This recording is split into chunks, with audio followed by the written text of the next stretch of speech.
Okay, welcome everybody. My name's Anne Cantrell. I'm from White Peak Farmers Facilitation Group. I'm here today joined by Brian MacDonald, who is going to chair the session for us today. I'll hand over to him shortly. We've got a really exciting webinar today, some fantastic speakers, and I'm really pleased that we've been able to set this up. I'll just hand it straight over to you, Brian, to introduce our speakers for today. Thanks, Anne, and good afternoon, everybody, and welcome. As Anne says, we're looking forward to another really good webinar. This one today is titled Sustainable Food in Harmony with Nature. How do we meet the challenge? So that's a big subject and a big challenge for us all to face.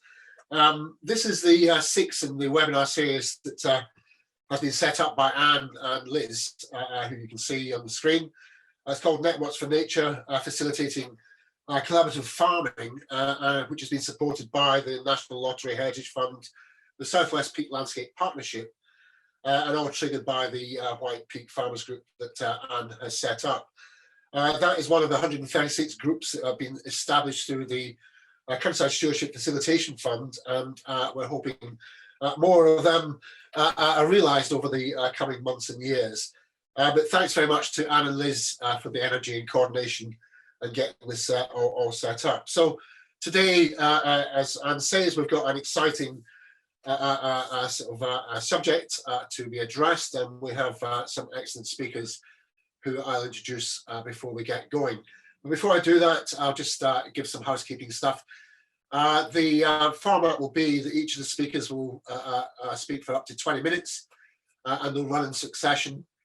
So if you have any questions, please log them on the Q&A facility at the bottom right of your Zoom screen, and we'll get to any questions or observations you might want to make after the speakers have concluded. So, as I say, each speaker will speak for 20 minutes, which will give us 30 minutes or so to mop up and allow contributions and questions to be answered.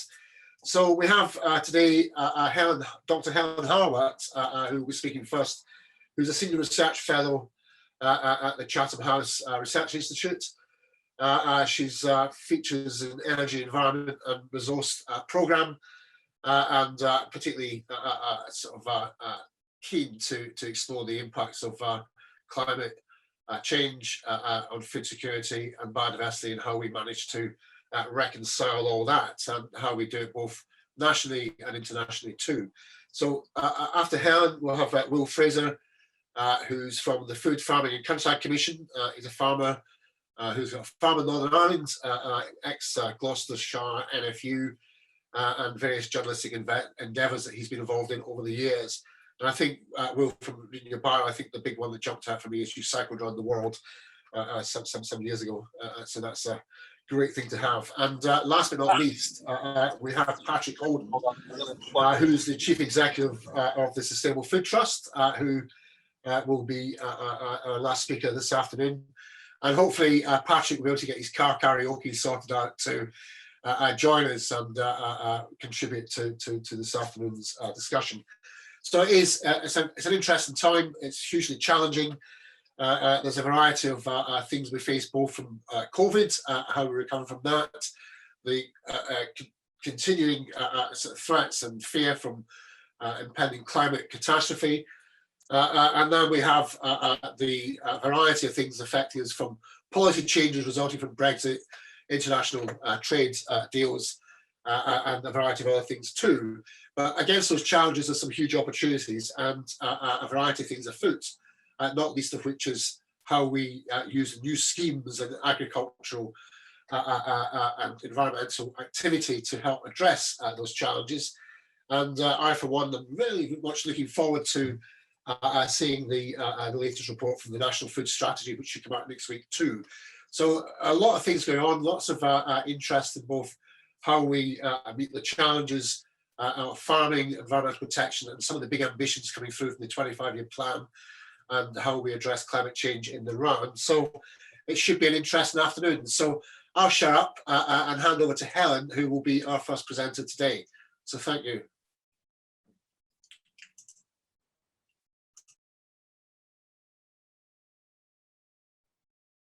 Thanks, Brian, and thanks everybody for joining us, and thanks to the organisers for the invitation to contribute to this session.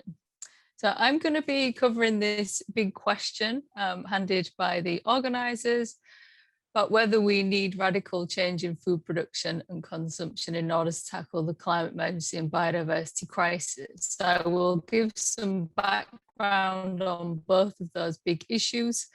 So really covering the kind of big picture on how food systems relate to these, and finishing with a potential solution that really goes across both of those issues from some of the research that I've been involved in.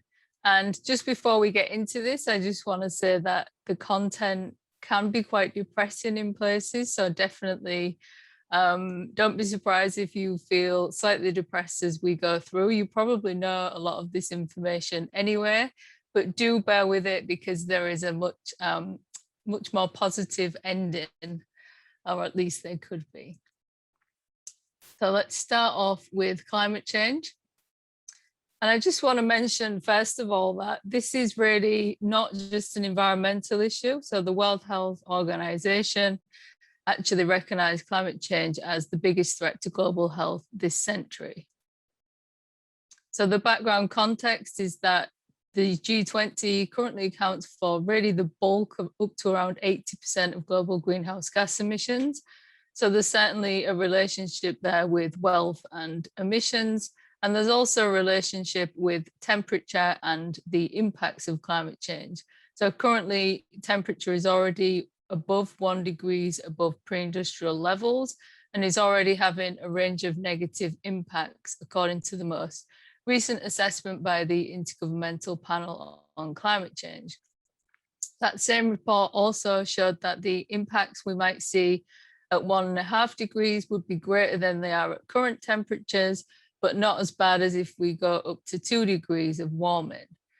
And that's because if temperatures overshoot 1.5 degrees, but then return back down to 1.5 degrees, which is a projection or a possibility in some climate models, there would be a range of ecosystem destabilization processes that might actually occur from that. So for example, those ecosystems in the yellow boxes are what could potentially be destabilized under the current temperature trajectory up to 3 degrees. And that includes some major ice sheets and coral reef systems. And if we go up to beyond 3 degrees, which is where we're heading, that starts to take in some of the major forest ecosystems as well. So what we really want to do in terms of the best option for the Paris Agreement is adhere to the precautionary principle and the equity component, which requires us to limit warming to 1.5 degrees with no overshoot. And this would require a 45% reduction in emissions by 2030, going down to net zero by 2050.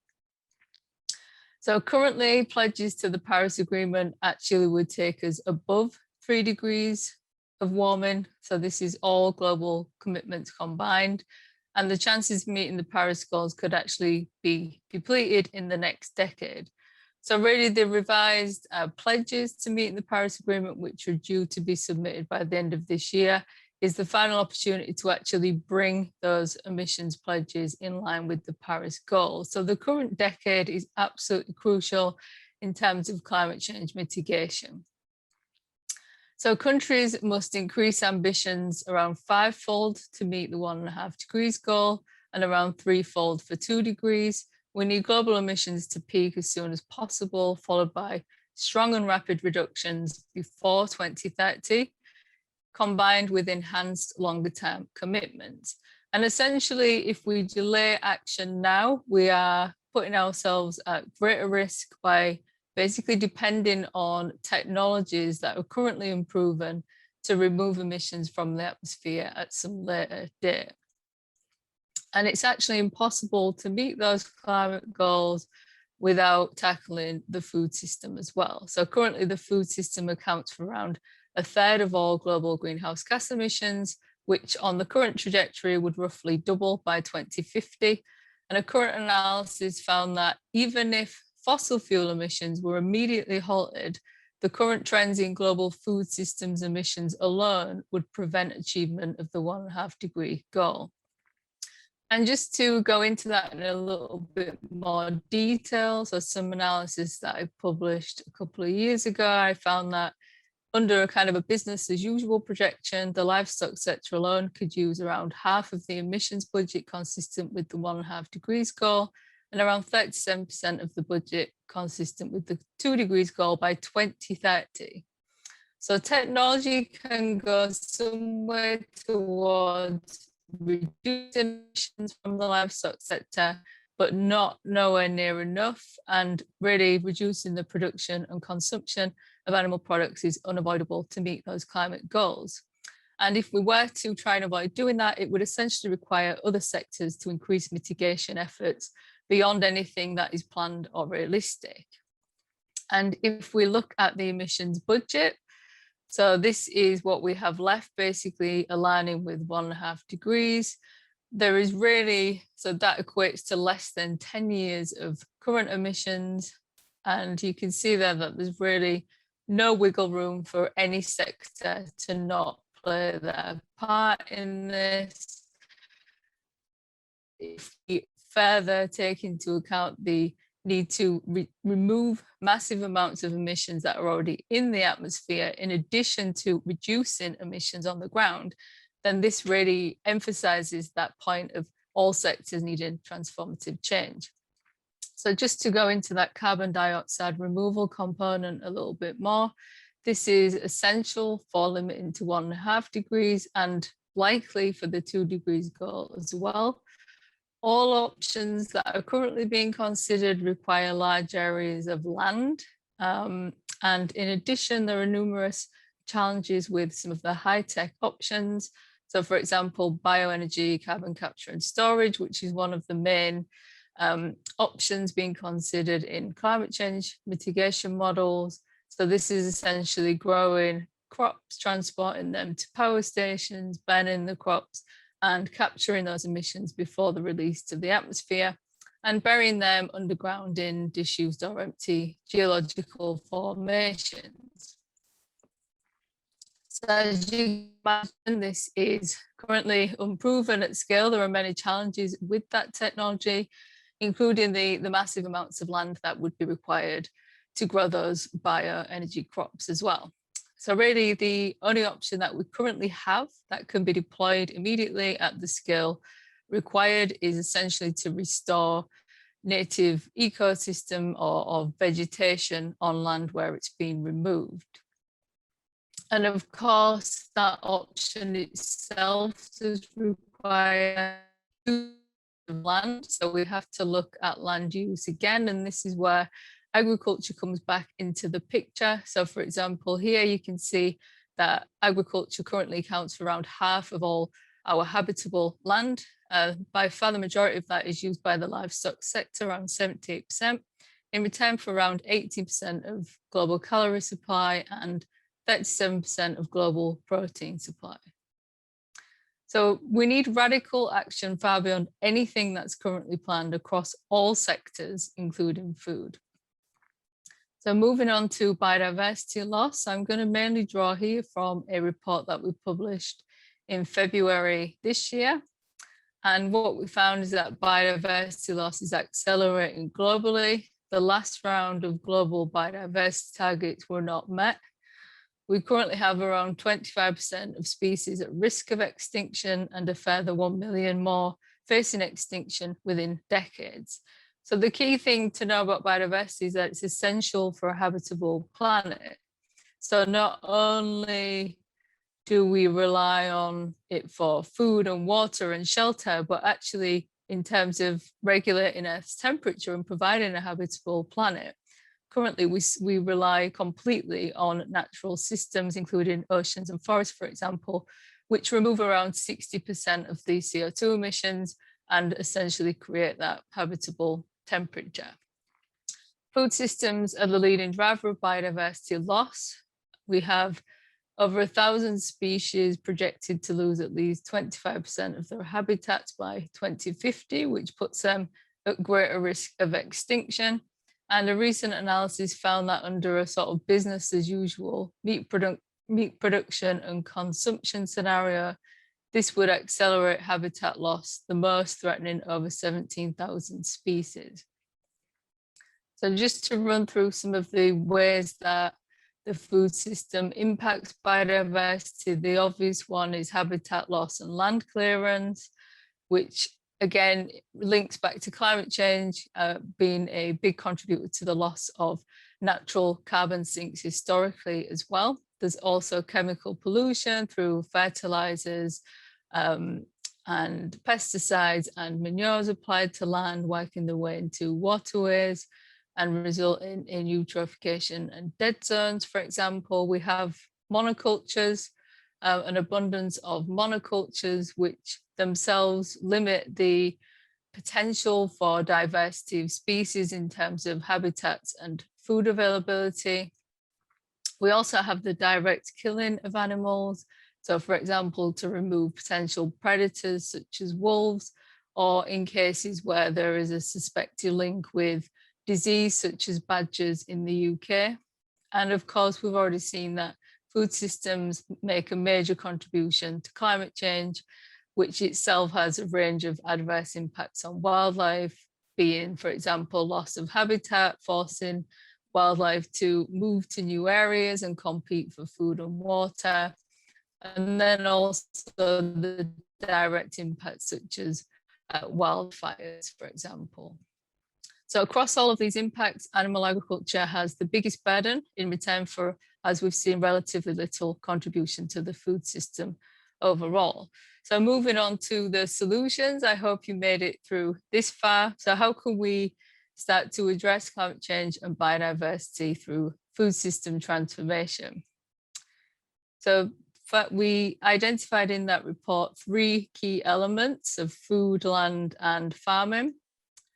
And so essentially the shift to plant-based diets would reduce impacts across the board. In addition to that, we need to reduce food waste. So we currently waste around 1/3 of all food produced. And moving on to land, we need to preserve existing habitat, which means we can't expand farmland into pristine habitats or ecosystems. But in addition to that, we also need to restore some of the habitats that have already been converted to farmland. And we also need to produce food differently with lower environmental impacts.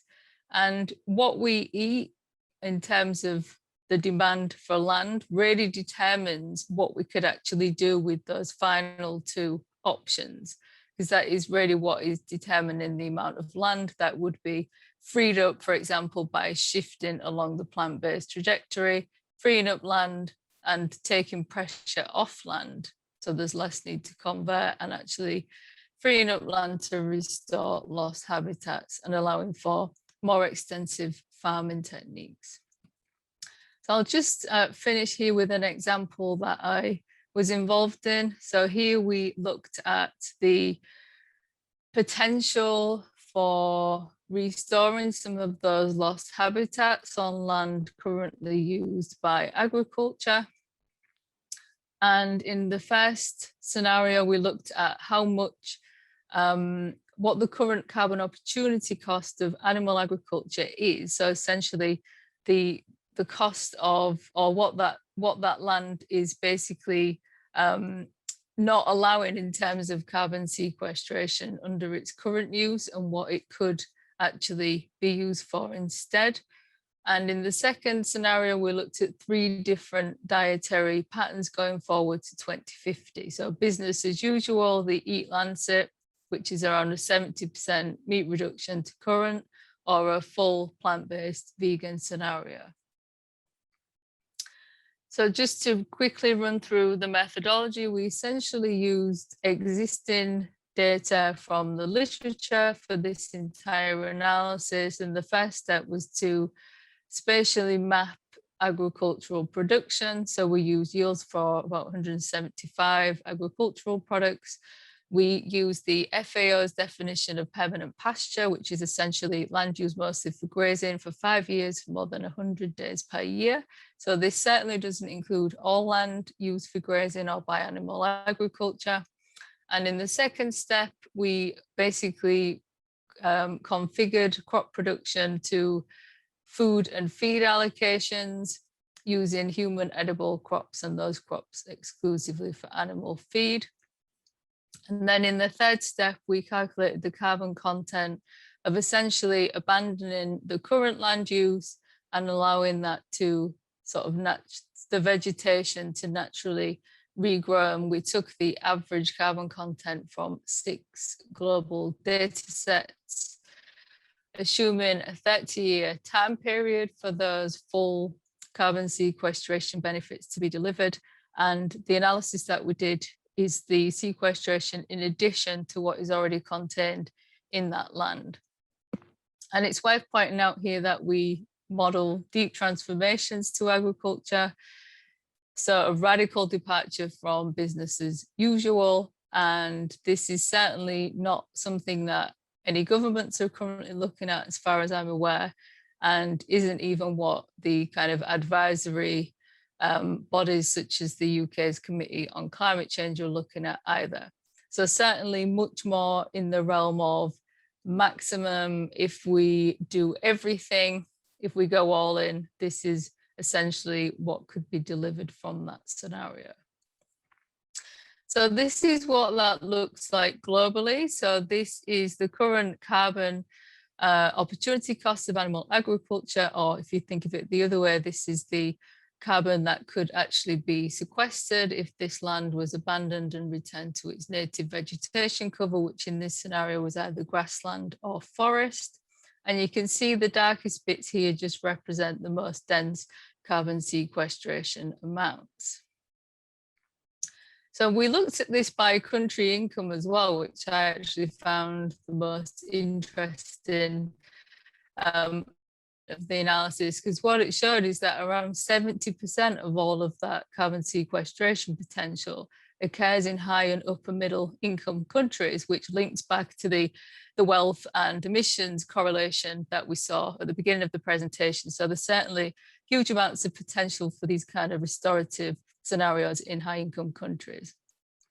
And moving on to the dietary scenario, so we can see here that the business as usual would actually increase the requirement for cropland and pastures going up to 2050, basically releasing more CO2 emissions to the atmosphere.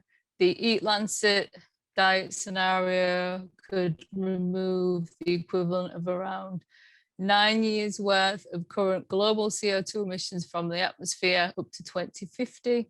And the fully plant-based vegan scenario would extend this amount to around a 16 years emissions removal, or the equivalent of 16 years of current global emissions that would be removed under this scenario. So the kind of collective climate benefits or impacts of this sort of scenario, so we could expect a reduction in non-CO2 emissions by around 70%. Of course, we have the 16 years worth of current global CO2 emissions equivalent removed through restoring that native vegetation or agricultural land. And it's also worth considering the time frame in this as well. So that 70% reduction in non-CO2 would basically be an annual saving from the greenhouse gas budget. And we also have different impacts. So we have the short-term temperature impacts from methane reduction. So that could be over a period of around 10 years, we would actually see an impact on global temperature from that methane reduction. And of course, we have the longer term impacts from the CO2 removal, which in this scenario was around 30 years. So in terms of biodiversity, this kind of scenario could reduce the land footprint of the food system by around 76% and the eutrophication impact by around 50%. And again, shifting the production and consumption of animal products was the most crucial enabling element of this scenario. So just quickly before we finish, I just wanted to show the UK version of this. So essentially disaggregated the results down to the level of the UK using the exact same methodology. And what we found for the UK is that currently somewhere around 50% of the UK is used for animal agriculture. And here we could see a sort of restorative scenario where we restore native vegetation on permanent pasture land in the UK. And that would remove CO2 equivalent to around 9 years of current UK CO2 emissions. 43% of that would occur in England, 32% in Scotland, with smaller amounts in Wales and Northern Ireland.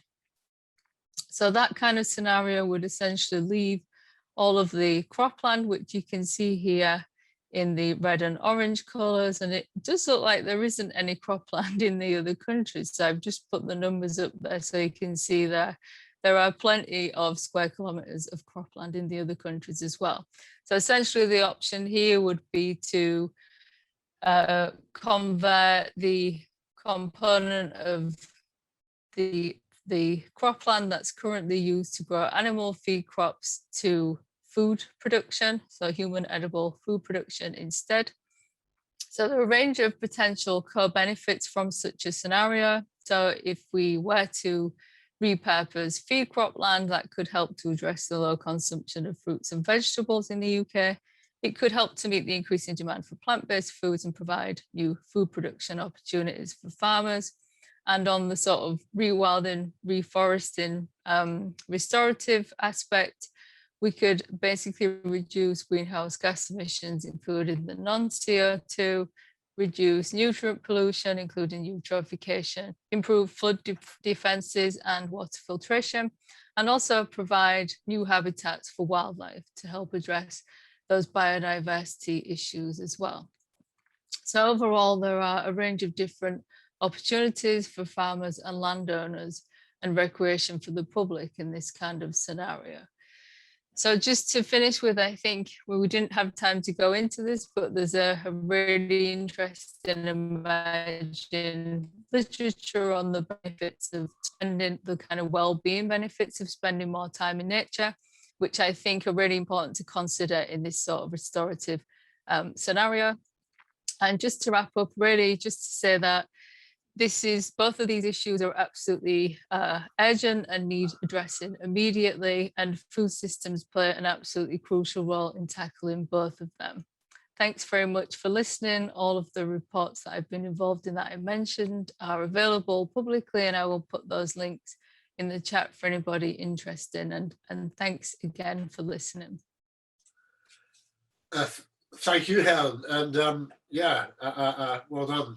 That was really interesting, and I think your fear about having anything that would scare people, I think we've managed that okay. So there's some really big challenges in there for sure, but I think there's some really interesting sort of opportunities that are being addressed currently, and things that we need to step up to, hopefully over the coming months and years. So yeah, as I've said before, and I'll say again, please use the Q&A facility to log your questions.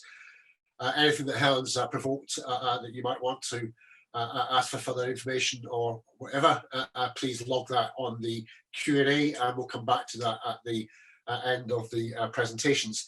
So we'll move on to Will Frazer, who is from the Food Farming and Countryside Commission. Hi, Will, who's going to be our next speaker for 20 minutes or so. So, Will, over to you. If you could share your screen, that'd be super. Thank you very much. Super, thank you.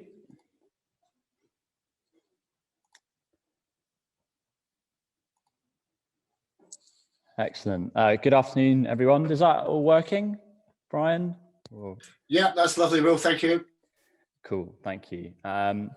So yeah, my name is Will Frazer from the Food Farming Countryside Commission. We're a relatively new organisation, and yeah, our role is really to sort of bring together unusual combinations of voices and organisations and people to work on all of these issues, which Helen was outlining just there. And we've got three particular focuses of work. One is healthy food is everybody's business. The second is, yeah, farming can be a force for change. and the third is creating a countryside which works for everyone. So my role in the Commission is really on the middle one of those, and exploring the recommendation which the Commission made back in 2019 to look at transitioning the UK food and farming system to a wholly agroecological approach. And that's a bit of what I'm going to talk through today, and some of the work and evidence that we've collated to date. But before I get into that, I mean, Brian, you mentioned my bike ride I did back in 2014, and Helen going through the presentation there got me thinking, because I hadn't thought about it probably in about 5 years, and it'd be nice to get on the road again. But coming back to some of the reality of the crises and issues which we're facing, and I remember we spent 234 days on the road, and out of that we only had 11 days of rainfall, 1 day on the east coast of China, 1 day in the States, and whatever it is, 9 days was all in Western Europe, which when you think about it, makes you feel very lucky to be living and working in a wet and windy island in Northwest Europe, given the stresses that so much of the global system is under, purely from a climate and weather point of view. So yeah, I just wanted to give a bit of context. So this is home. I've recently moved back home from Gloucestershire to Northern Ireland, to our family farm, where we're about 150 acres, about 100 acres of grass, lowland grass system, and about 50 acres of trees. It is incredibly dry there at the moment. We barely had any rain, which is very unusual for a place where we usually get in about 1,100 mil a year. And so, yeah, it's all looking very different to what it usually does. This is a sort of aerial view of where we're farming and what we're trying to do. And this is really sort of the crux to the kind of the new adventure that we're going on as a young family, trying to start out in farming, and to try and do it in a way which is consistent with trying to solve some of the challenges in the world as well, and also consistent with the work we're doing at the Commission in exploring a sort of more agroecological pathway. And it's really got me thinking about the systems and how you get the right synergy and combination of land use, but also of people, and of all various forms of capital that we have at our disposal, whether that's your previous experience, your material capability and old buildings, your location to local communities and villages, the previous enterprises and work which forefathers and families have worked on, as well as your land base and the combination of land use which you're currently sitting on. And that's all got me thinking about an agroecological approach, and how my learning sort of and understanding that. And to give a sense of, this is what some of the hopes we have right now for the farm. We're starting from a baseline of sort of set stocking and intensive lowland grassland system, and a big focus is about bringing people around us. It's about increasing the structural diversity of the farm, particularly inside our pastures, so getting more species diversity, but also more diversity of stock. We've been, dairy, beef kind of system for a long time now, but also we're really interested in how we extend our grazing season. Cattle were only turned out on the 28th of May with us, and they'll probably be back in by the end of September, subject to weather.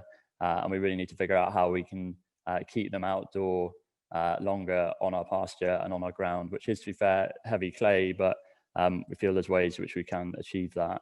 And then, just lots of other things about collaboration and working in partnership, and all of the stuff which I think a lot of you are on the call are involved in, which is getting more farms to work together in clusters and groups and cooperatives, and to be able to scale up approaches to tackling the climate crisis and nature crises, but also making our businesses more economically viable, and also the ability to meet new markets and that sort of thing. And the first sort of pet project we've got on the horizon is reinvigorating the soft fruit farm, which we ran for about 20 years before the weather got the better of us, and to get that back up and running with a renewed focus on horticulture, which we want to be sort of on the right curve with in Northern Ireland.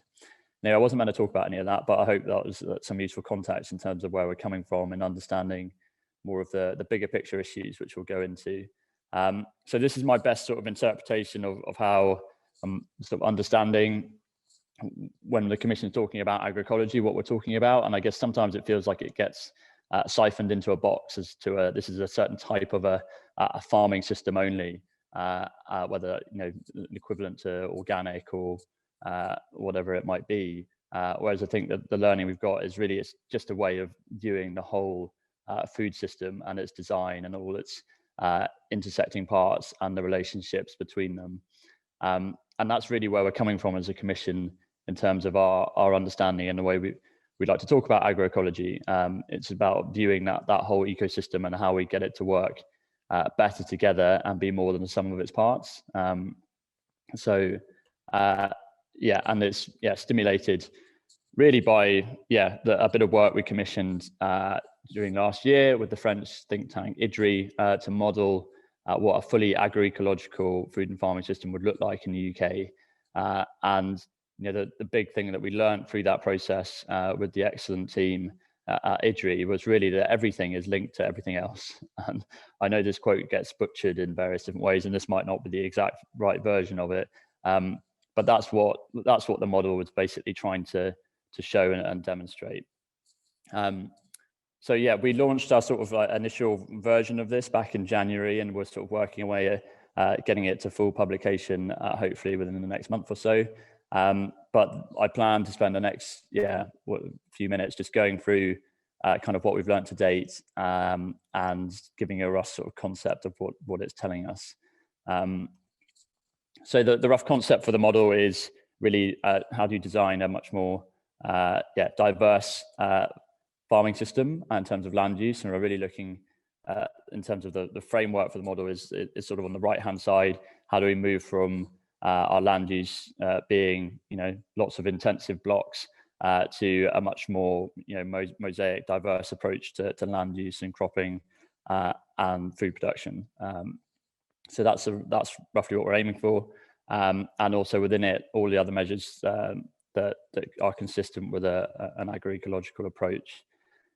I'll just give you the top lines of what we're sort of learning from this so that it doesn't get lost at the end. But basically the exam question we set ourselves was, because it felt like sort of agroecology was quite often sidelined as a niche proposition, and it would always remain so. And it was largely because it was felt that you couldn't feed a country through this type of farming system. That was the question we really wanted to try and answer is can you? And that's what this model has tried to do. And the answer we feel is yes, that you can, and you can do that without exporting all of your production overseas and your environmental footprint and conscience and all that sort of thing. And you can do that, when you start looking at the whole system of what we eat, how we manage land, and how we do that all together. The second bit is really that we found that it's not really, we end up with sort of, I guess, polarizing and competing issues to kind of tackle, whether it's like the focus now, whether it's on climate being the most emergent one, but obviously we've been talking about a biodiversity crisis for some time, and we believe that you can do both of those together while keeping food production right at the core of land management across the UK, rather than having to be trade-offs between the three of them. And that's really through more mixed farming systems. But at the same time, we're conscious that we do need perhaps more land for other uses, and that through the model we see about 1.8 million hectares, 10% of agricultural area released for uses which could be outside of agricultural production, which could be for the scenario really looks at a couple of options. One core is really getting more ecological infrastructures into landscapes, whether that's meadows, ponds, margins, copses, that sort of thing, or whether it's through more trees, more woodland creation, or through more high nature value ruminant livestock grazing systems. So that's what that area is really talking about. We find that, while the paper as it stands doesn't necessarily talk about nature conservation outcomes very explicitly, they're kind of implicitly baked into the model, because as we come on to the next slide, we assume through this kind of approach that we're bringing down the use of artificial nitrogen fertilizers down to zero, and we're also completely eliminating the use of pesticides out of the system, as well as bringing our nitrogen balance all the way down from about 200% today to about 110 to 120%. So really getting much more efficient with our management and handling of nitrogen in the agricultural system. And then the final thing, which was quite a surprise to us, because it wasn't necessarily what we were modeling for, is the climate impact of this kind of approach. And I know that a lot of people feel perhaps we just need to get more efficient to bring down the sort of carbon footprint of a unit of food production. But actually we're showing through this much more diverse agroecological approach, we can go a long way as well. And that's so we're seeing between two scenarios, whether it's a lot more tree planting or through a return to more high nature value farming systems and ruminants grazing, lots of sort of semi-natural vegetation, that we're getting a net reduction of between 66 and 70% of emissions through a combination of reduced emissions and carbon sequestration through locking up in trees and also in our soils. So those are the sort of headlines of what we've learned and what is currently occupying our brains. I'll just talk through a little bit of like under the bonnet of the model and how we've got here. So on the left-hand side, they've crudely, and I'll just explain the sort of code of what I'm going to talk about as we go through. They basically split the UK up into 3 agronomic regions, with the red in the east, which I'll call basically for short term, I'll just call that arable, and then the sort of dark green in the Wales and the West Country and Northern Ireland, I'll just call that grass, and then in the top, we'll just call that uplands. Now, I am completely aware that our landscape and land use is much more diverse than that, and this is just a sort of way of explaining the way that the modelling went about. So the assumptions, as I said, were to reduce basically synthetic inputs of fertilizers and pesticides down to zero. It was to despecialize some of our landscapes. So it's really to get a lot more grass into the arable areas and a lot more cereals into the grassland areas is a very crude way of putting it, but there's a lot more diversity of systems in that as well. And the other big area was really the extensification of livestock production. So we'll see later on the model that, you know, the production of fodder crops for more intensive style livestock systems takes quite a big hit. And we see, you know, for example, we're seeing a lot of permanent pasture coming back to the east to support bringing ruminant livestock back into arable systems, and all of, you know, that sort of approach of more mixed farming. And then the final thing to say is, well, a couple of things additional to that is we prioritize use of land for the production of human food first, and then to animal feed, and then to non-food uses. So we see a reduction in the area of cereals that are going to support intensive livestock production. We reduce the reliance of imports of soya right down to zero. And then underpinning this whole approach is really quite a big dietary shift. And it's worth saying that in order for us to farm differently and in this way, we need to be talking about not just the farming and land aspect of it, we need to be talking about what we eat as a country. And that all has to come in harmony together. And I guess increasingly we're arriving at the conclusion that requires policy, which governs and creates the operating conditions for all of this to happen, to be recognizing that we need all of these levers working together in concert, rather than talking about one particular area, whether it's agricultural production or nature conservation or what we eat in silos. So that's really what it's sort of telling us. Under the lid of the model, there's sort of 5 key stories which we pulled out. There's a lot more, but these are some of them. So we see, legumes and pulses playing a much bigger role in our future diet, and that's partly because of their role in the nitrogen cycle of farming and land management, but also their role in our nation's health.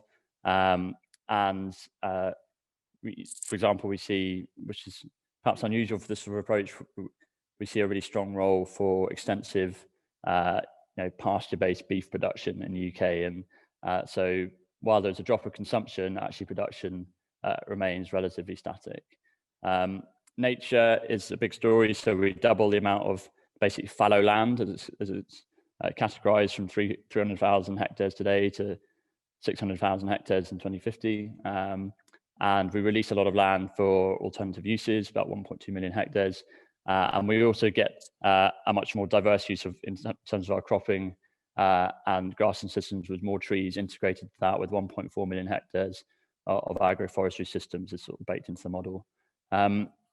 Productivity is, I guess, the big one level that this kind of farming system, and what we've shown is actually, even though we are producing a lower overall yield, about 5.7 tons a hectare, and it was modeled across the whole range of different crops which we grow in the UK, and as an average, so averages aren't always that useful, but gives you a sense of the yield that we're talking about compared to today.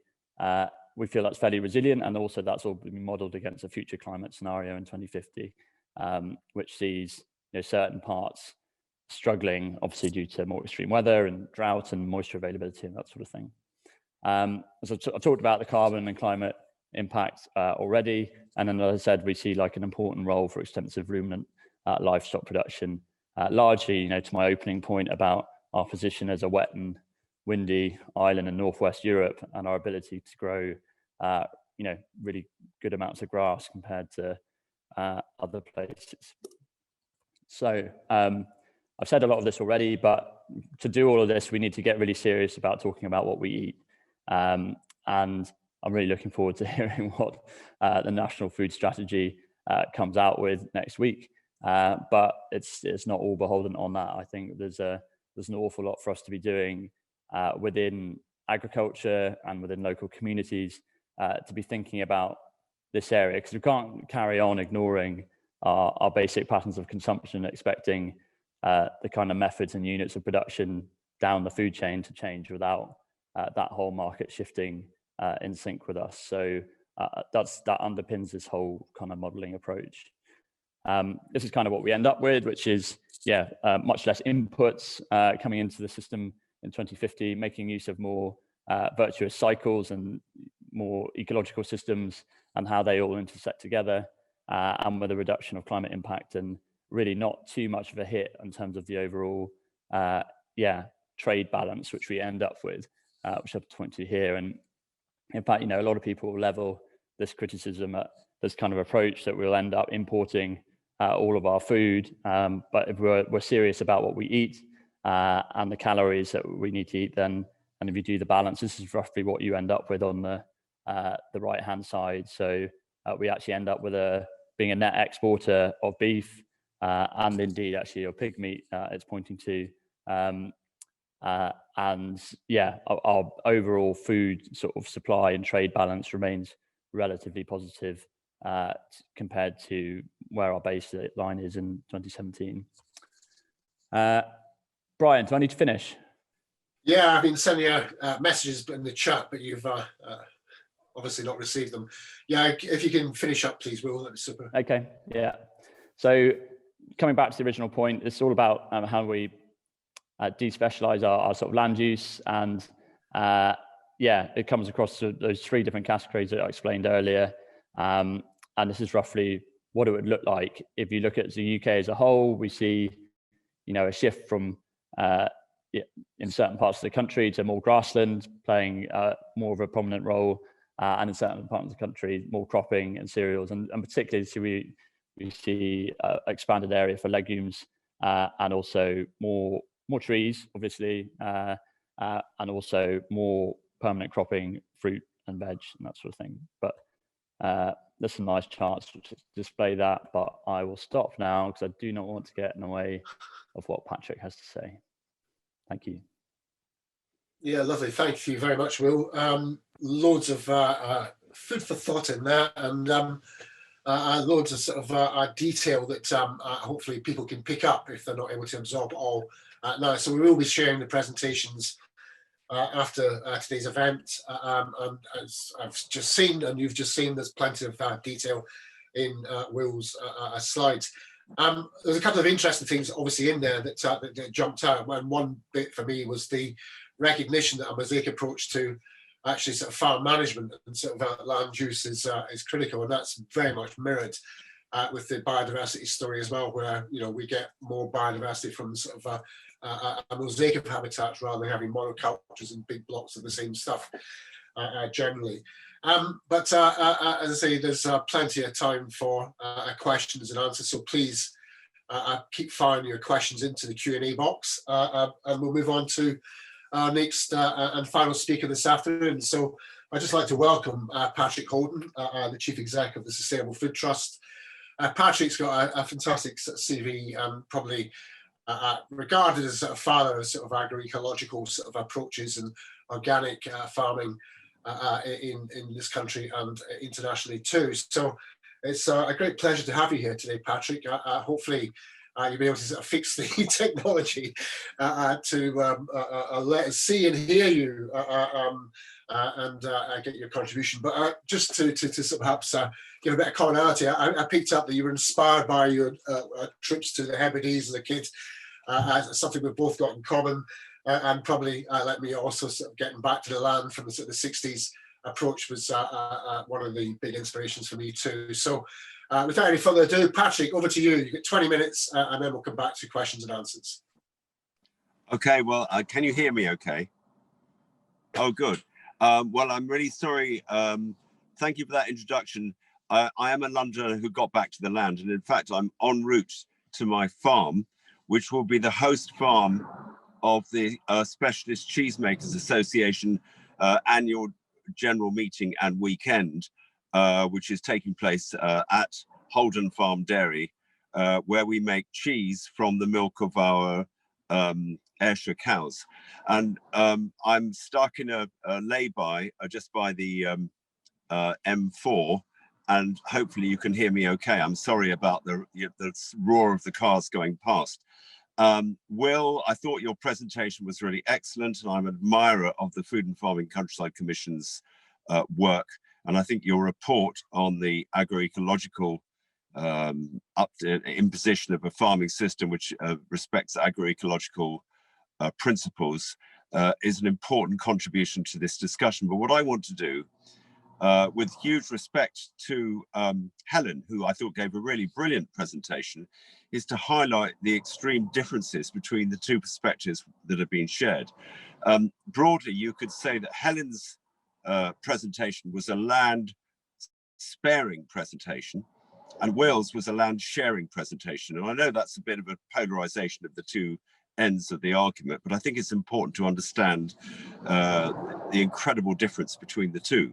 So the land sparers, who include the dominant voices in the Climate Change Committee, possibly some people within government, David Attenborough and many others besides, are advocating if we're going to avoid irreversible climate change and restore the lost biodiversity from UK agriculture and indeed global agriculture, what we need to do is to further increase production on the best arable land situated, as Will just showed, mainly in England, but also little pockets in Wales where I am and in Scotland, rewild a whole chunk of the rest and get rid of livestock. Not all livestock, but a lot of livestock, notably ruminants, meaning cattle, dairy cattle, beef cattle and sheep, and adjust our diets accordingly. And that is the Chatham House position. It's the Eat Lancet position. It's the position which is shared by a large number of academics and researchers who are extremely influential on governments and particularly the climate change community throughout the world. And just to get a bit of colour into this debate and being respectful to Helen, I think that perspective is entirely wrong. I don't think it'll save the planet. I think it won't work. I think it'll further contribute towards greenhouse gas emissions on the most productive land. And I don't think it's the best way to restore the lost biodiversity. So I think the application of agroecological principles, lots of names for it, regenerative farming, organic farming, sustainable farming, choose your term, but let's look at the core principles of the system. It is the abandonment of nitrogen fertilizer and pesticides, as Will has said, and it's the restoring of mixed farming systems which build fertility mainly through clover and grass, which in the east of England, again, looking at Will's map, would be probably a great chunk of the arable farms, which are currently monocultures in the east of England, to mixed farming. And of the land of those farms, 50% would be in fertility building, which is grass and clover, which people can't eat. Monogastrics can eat a little bit of, well, that's pigs and sheep. But the great thing about ruminant animals is that they alone can convert grass and clover and other forage crops into food that we can eat, and they can do so very efficiently. And so if we don't utilize the 50% of the rotations of the east of England, which will be in clover and grass fertility building, we lose the opportunity to produce an enormous amount of food. And in the lands of the west, so for instance on my farm, which is 300 acres, 50% of which is permanent pasture, cannot be used for crop growing because it's too steep or the soils are too thin or too wet or something. The rotation is even more grass-based. It's 5 years of grass and clover and 2 years of cropping, most of which actually goes to our cows, but we did used to grow vegetables before the supermarkets concentrated all the pack houses in the eastern counties.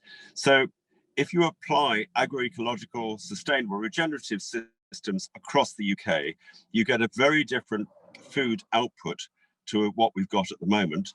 And the headlines of the conclusions in terms of what food we would need to eat if we were to align our future diets to the productive capacity of those systems is largely, as Will has said, although we challenge one or two of the figures, we think there should be even more beef, a lot more lamb, probably less poultry. They've been very generous with the poultry because the poultry are the real deforestation agents, and the pigs and the intensively housed dairy farms. But broadly, the conclusions are we'd have to adjust our diets. We'd eat a lot more vegetables and fruit. Helen would agree with that. But we'd actually eat at least as much red meat from grass-based systems and sheep-based systems, because those animals can be finished on grass alone quite easily. And the dairy system would move away from grain production, grain consumption, to mainly grass-based systems. Now, Helen will say that if we do that, we will not meet our emission reduction targets. And this is where I think the research community of this country have not done their homework, because if you look at the climate change committee's recommend for UK agriculture, they factor in no soil carbon sequestration whatsoever, which is to me breathtaking, because at the COP21 in Paris, the minister Stéphane Le Foll set a target of 0.4 per thousand cat per meal, which encouraged every nation on the planet to put CO2 back into their soils through carbon sequestration. And the 0.4% per year was the target he set. And there is a growing body of evidence that if you go into a rotational farming system, or you mob graze or cell graze permanent pasture, as we are now doing on our farm, you can actually meet those targets. Yet the conventional grassland research community, I'm talking about people like Pete Smith of Aberdeen University and many others, say that when you put grass down, the arable land down to grass, that you get a carbon gain for 20 years, which, by the way, the Climate Change Committee have not factored into their calculations. But after 20 years, you get no further gain. I think that is wrong. I think it's because the researchers haven't done their homework, and they tend to blame the farmers and the advocates like me. But I'd say this is a research community omission, so that I know of several farmers now who reckon, having done their own sums with their own research over the last 10 years, that even a dairy farming system can be net zero, but even better than net zero if you employ mob grazing and other similar techniques. So it's not the cow, but the how. And it does annoy me not a little bit that the research community and the dietary change committee and the climate committee are not understanding the difference between the livestock systems which are part of the problem, and that which is all intensive poultry, all intensive pork production, and a hell of a lot of dairy production, and those which actually not only not part of the problem, but could be part of the solution, and introduce policies accordingly. Now, I think there are signs that DEFRA are beginning to wake up to that. I think the Welsh government, where I am, are starting to wake up to that. But I think it's really sad that the research community, the Chatham houses of this world, and the Climate Change Committee do not understand these issues. And I think they need to get out on some farms which are practicing regenerative agriculture and see for themselves what can be achieved, and above all, measure it. Now, I want to say last words about biodiversity. We farm in harmony with nature. We've been farming 48 years. We've never used a kilogram of nitrogen fertilizer or any pesticides. And if you come on our farm, and I invite you all to come, we've got an open weekend on the 6th and 7th of August, you will hear the birds, you will see the insects, the butterflies, small mammals, the bats, and the profusion of wild flowers and other plants which coexist with our production system. And we're not trying to be a nature reserve. We're trying to produce as much food as is possible, given that we are applying these agroecological principles. And I think that's the message which we should put out, and the biodiversity community should put out to the farmers of this country, because we cannot do that unless the citizens of this country eat the food that we can produce. So I'll stop on that rather contentious note. I've got great respect for Helen, but I just think that the diets and the farming systems that the Chatham House people and many others are advocating are plain wrong, and we need to do something about it. Thank you. And thank you, Patrick. I did say before you joined us actually that we were, I can sound early, there might be some controversy, some conflict, but I don't think there's anything controversial or conflicting there, but it's definitely issues to be addressed and to be picked up. So I similarly had picked up from Helen's point about soil restoration. And a lot of what we've been doing with the farmer groups we set up through the Facilitation Fund is partly aimed at that, using soil carbon both to get better sort of outputs with less inputs, but equally to hopefully get lined up for what should be a very interesting sort of carbon market potential for the future too. So yeah, some really interesting issues for sure, and hopefully some people will take up your offer to go and see you on your farm. But getting back to the debate, we have you know, fantastic sort of interesting points from each of the speakers, and I think we've got over 30 questions that have been logged so far within the Q&A section. Can I just intervene by I just looked at the chat. Michael Lee, great guy. You know, there's a lot of scientists who do get this stuff. I should say that in answer to the question. Sorry, I beg your pardon, Brian. No, it's fine. And if you want to continue, Patrick, please do.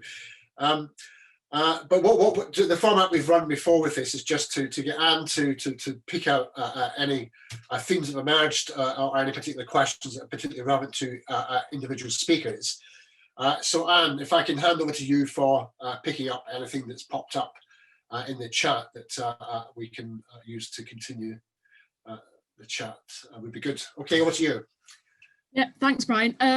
Yeah, I mean, fantastic information from everybody. Really appreciate that. Thank you very much. I mean, this is part of the reason why we wanted to put this on and have the range of speakers that we've got, because it's a huge issue. It's a pressing issue.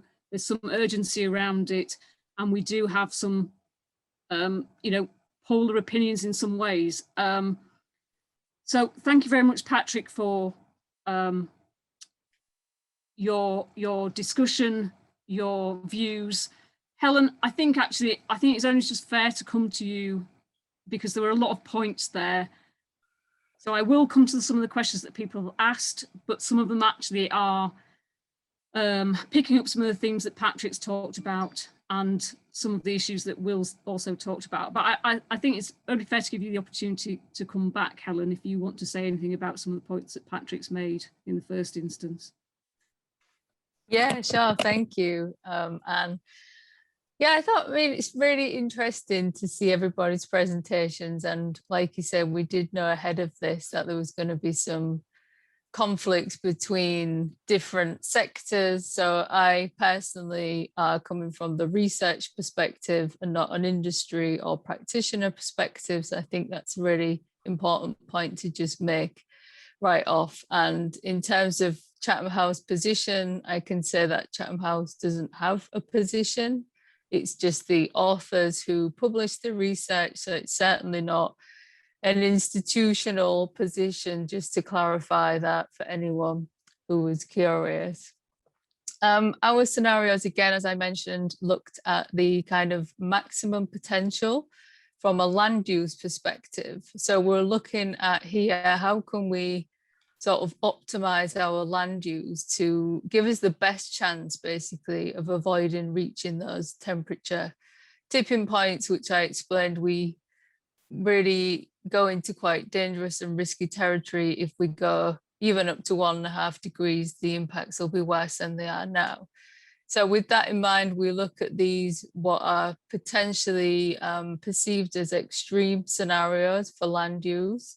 And an important point there is that we're not considering land use in a static way. So we're looking at land use as a flexible option. So how can we basically best use land use given all of the kind of competing needs for the full system and spectrum of uses? So not just for food, but actually for other uses as well. And I think that's a really important point to bear in mind. We're not trying to maintain business as usual, as I pointed out in that presentation. And as I said, again, it was a kind of maximum stretch scenario. So I think all of those points are important to bear in mind.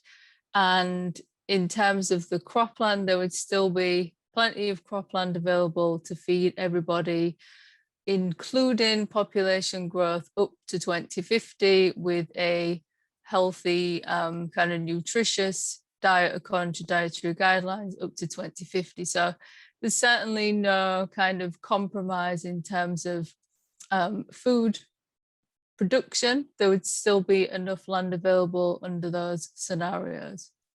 And yeah, I think that will be all for now. Thank you. Thanks, Helen. So I'm not sure where I don't know. May I come in?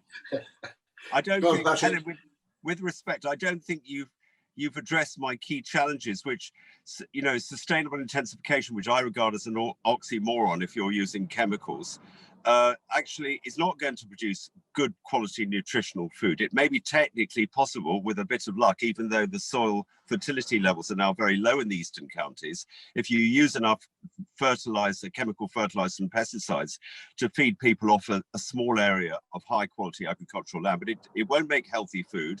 It'll continue to have a negative impact on biodiversity, and it abandons the west of Britain and the livestock producers, of whom I'm one, to their fate. And I still think that this is underneath those assumptions is a failure to understand agricultural practice. The truth is that livestock correctly managed can be part of the solution. After all, you should remember that some of the most fertile soils on the planet were built through an interaction of ruminant livestock and grassland.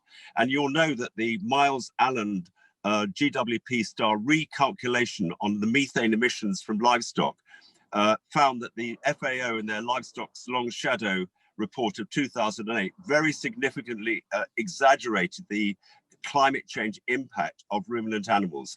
And now we should be using this so-called GWP star recalculation to make sure that we get the right impact of animals. And there's no reason why, if all the grazing livestock of the United Kingdom switched to proper holistic grazing systems, those livestock couldn't be net sequesters of carbon through their interaction with pastures. And I feel that's the key point that I want to make. Thanks, Patrick. I hope you got all that, Helen. Will we on that very subject?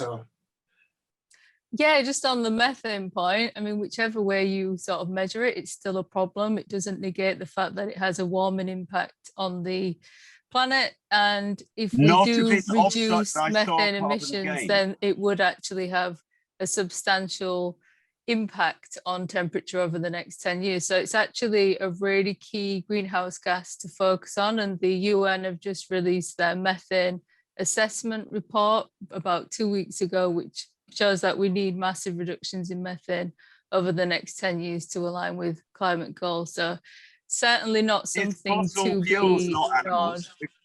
It's fossil fuels where the real problem with the methane is coming from. If we graze animals in the right way, the carbon gain of the soils can offset their emissions. The methane emissions of livestock are part of an ancient cycle, which is as old as herbivores on the planet. And we're creating a scapegoat out of grazing livestock wrongly. If you look at the methane emissions, they do come from the fossil fuel industry as well.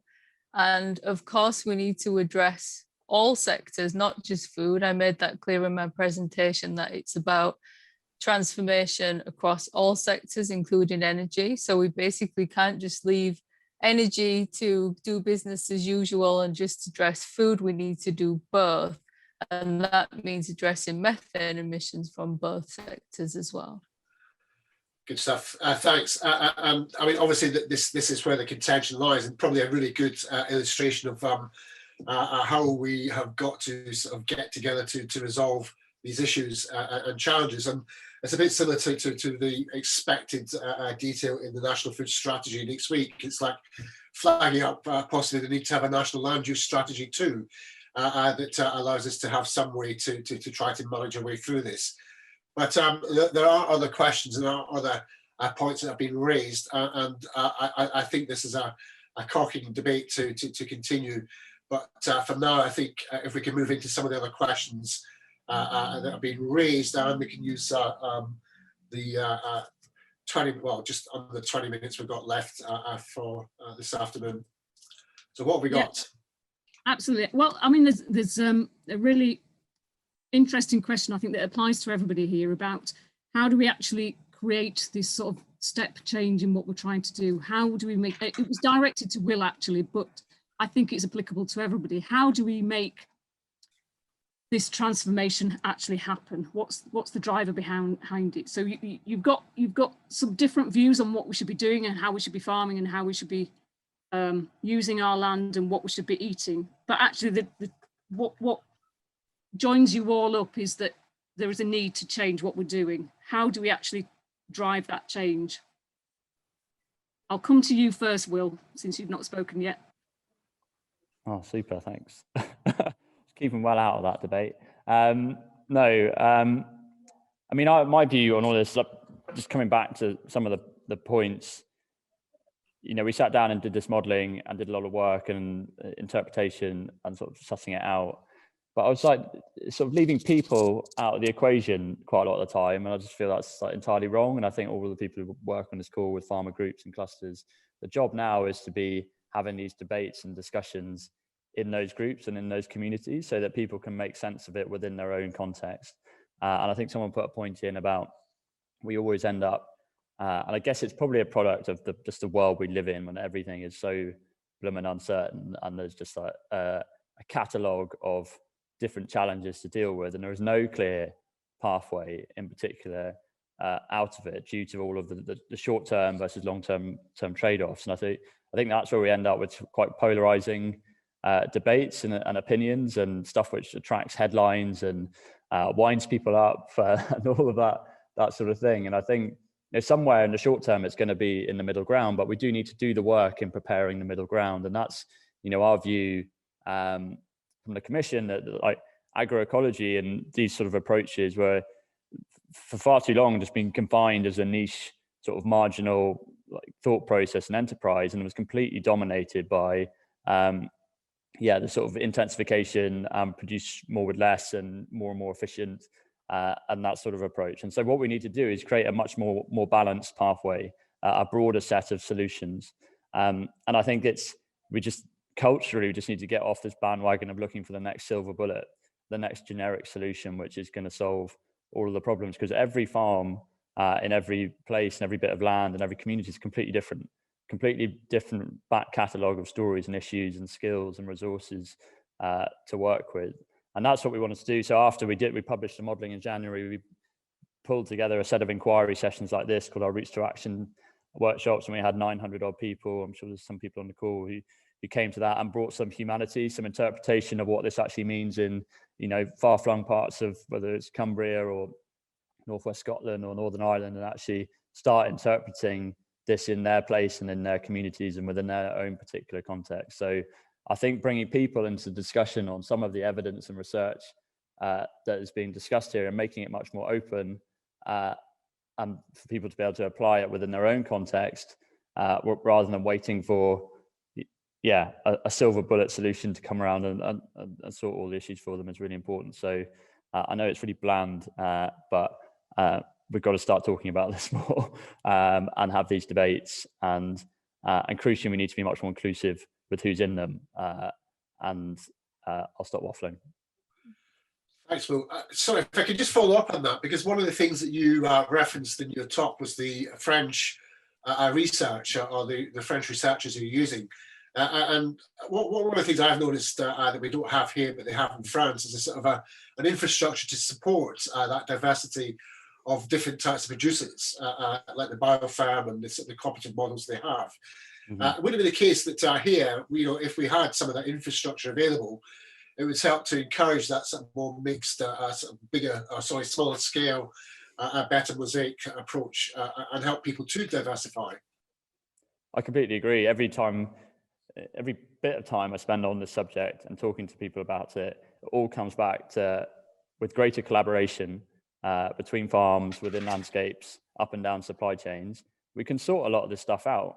It's literally just a cultural problem we face, where everyone's been trying to go it alone for too long, and then they're on this treadmill either of efficiency, where you're just having to get more and more slick in your business with less and less people, less and less time, more and more inputs, more and more cost, and not actually figuring out how do we do some of this together. And there's a lot of people talking about this now in policy reform, about how do we create the policy environment which supports multi-operator, sort of multi-stakeholder ventures on our farmland. So rather than it always being down to single operators to do what is a vast amount of work to produce food, respond to the mental weather that we're dealing with, and sequestering carbon, planting more trees, doing all of the things that we need to do, it's really hard when you've only got a one-man band at home to handle all of this. And so we need to if we can get the culture of cooperation and collaboration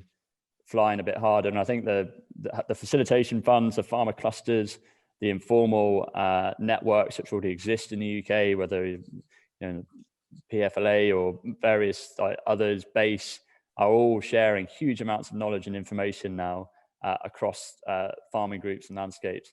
The job is, how do we take that and start adding that up into joint ventures, to business models, more cooperatives, more structures, so that we can restore a bit more power down the chain to get farmers having a bit more control over the markets they're supplying into.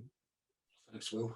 Well, hopefully this sort of approach we're taking with this webinar series gives a kind of a direction for some of us anyway, and certainly if there's more facilitation funds available to promote more farmer groups, even better too. But I think the message there is we're better together, and more collaboration, cooperation will be key to our survival. And over to you. You're on mute. Sorry. It's your turn. Sorry, typical error.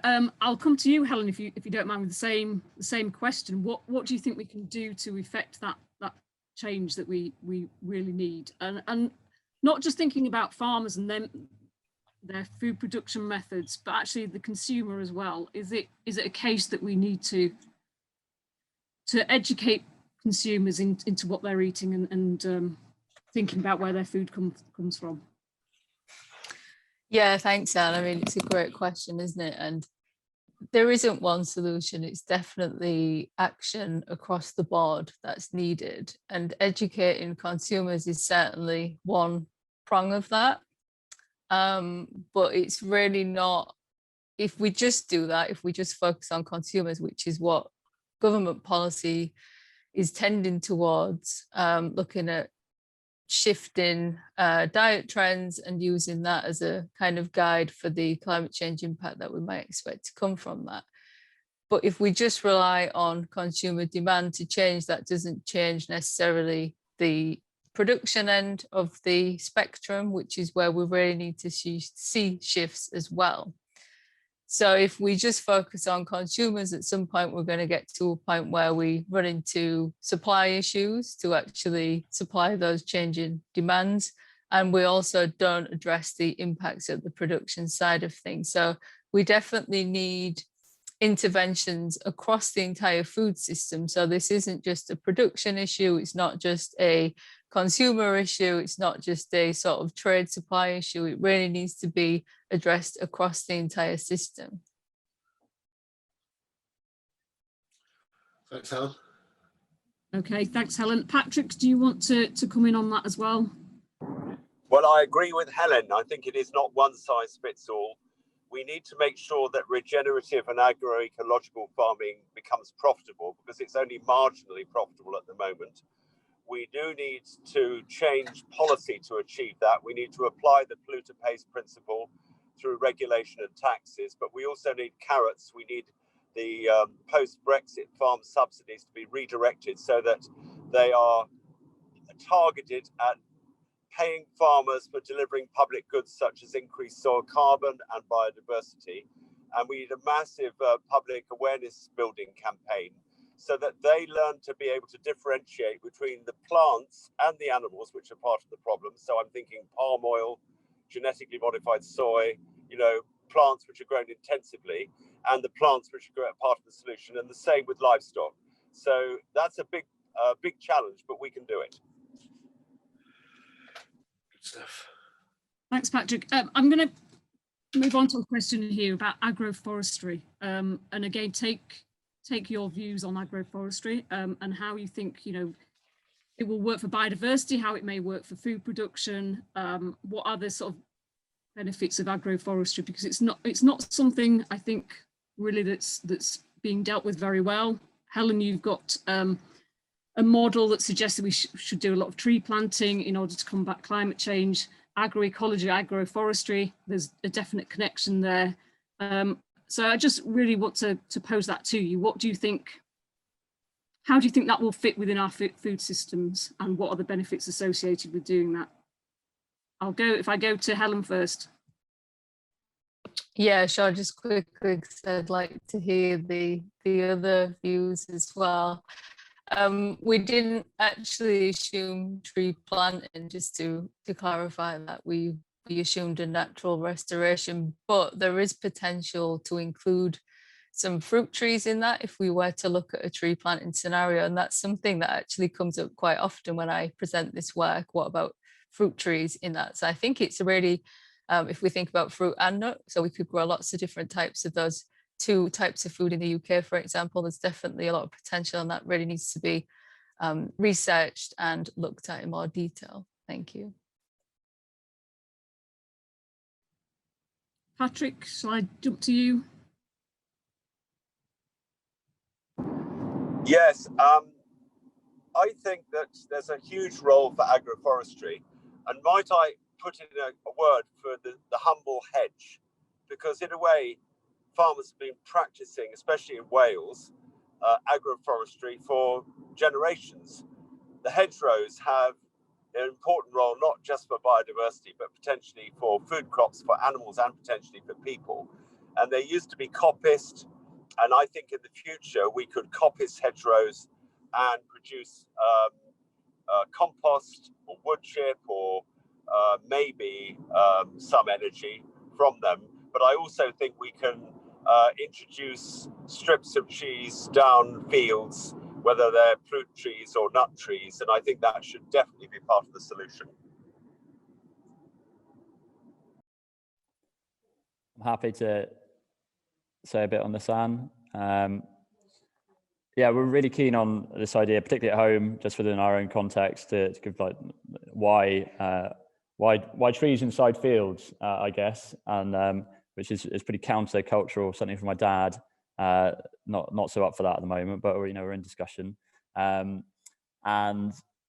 the issue we face on our heavy clay that's been set stock for 30 years is compaction, and basically a broken water cycle. We have literally no water infiltration going down for our soils at the moment. And yes, we need to do lots of in-field things to do it, but I think if we had more trees in fields, particularly where they're consistent in terms of providing palatable forage for our grazing stock, because I think we will always be a grassland farm with grazing ruminants on it, that's what we're best set to do, then you've got a really good cycle. And I think if we could add top fruit into that as well, it's a bit more of a challenge where we are to get the growing season right, then that would be equally good.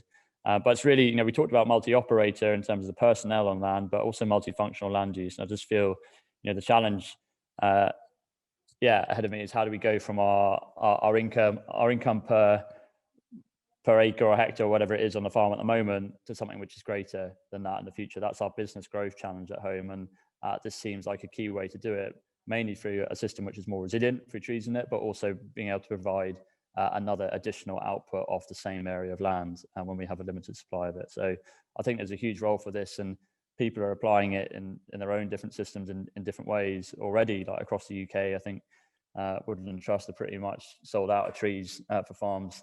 Not sold out, but you know what I mean. It's a real challenge of supply at the moment because of the interest, and particularly with the extreme weather that we're seeing. But for me, you know, a big chunk of the challenge, which I think agroforestry can help solve, is particularly when looking at extreme weather, is getting more infiltration down through our land and our soils. And yeah, that's a personal perspective anyway from where we are in Northern Ireland. Okay.